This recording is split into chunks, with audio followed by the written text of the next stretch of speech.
Good evening friends. Next lecture છે ચિત્રક.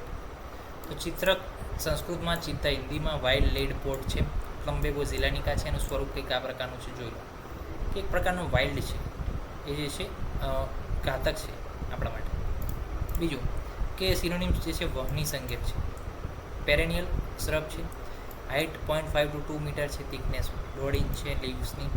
Leaves dark green અને ગ્લેબ્રસ છે. પ્લસ જે છે રૂટ લાઇટ યલો કલરનું છે. ફ્લાવર જે છે after pollination process with the help of the insect ત્યારબાદ જ આવે છે.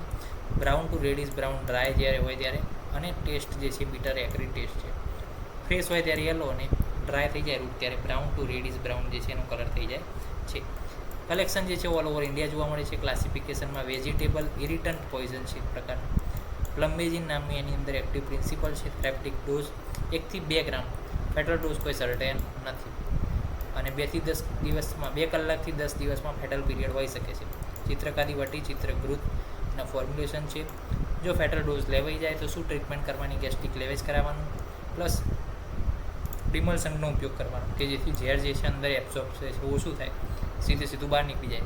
અને સિમ્ટોમેટિક ટ્રીટમેન્ટ આપણે યુઝ કરવાની.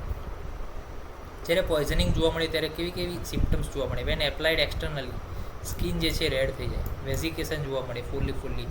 પ્લસ ઇન્ટરનલી જો લઈએ તો સુડોરિફિક જે છે ઇફેક્ટ જોવા મળે છે. Contraction of the heart, intestine અને યુટ્રેસના મસલ જે છે કોન્ટ્રેક્ટ થાય છે. In fatal dose symptom similar to the calotropis procera poisoning, કે એના જેવું જે છે જોવા મળે છે. અને શોધન જે છે ચૂર્ણોદક જે છે નિમજ્જન કરી નાખવાનું છે. ચૂર્ણોદકમાં ઓકે, ચૂનાના પાણીની અંદર જે છે ડૂબાડી દેવાનું છે, એટલે એનું શોધન થઈ જશે. તો આ થઈ ગઈ માહિતી ચિત્રક વિશે. અને સિનોનિમ્સ એના જે છે કલેક્શન, ક્લાસિફિકેશન, વેજીટેબલ ઇરિટન્ટ પોઈઝન છે પ્રકાર. થેરાપ્યુટિક ડોઝ 1 થી 2 ગ્રામ. શું ટ્રીટમેન્ટ કરશો ફેટલ ડોઝમાં? અને સિમ્ટમ્સ શું જોવા મળે છે પોઈઝનની અંદર, એ સામાન્ય માહિતી સાથે. અને શોધન ચૂનાના પાણીની અંદર ચિત્રકમાં. ચૂનાનું પાણી ચિત્રકમાં, એ રીતના યાદ રાખશું.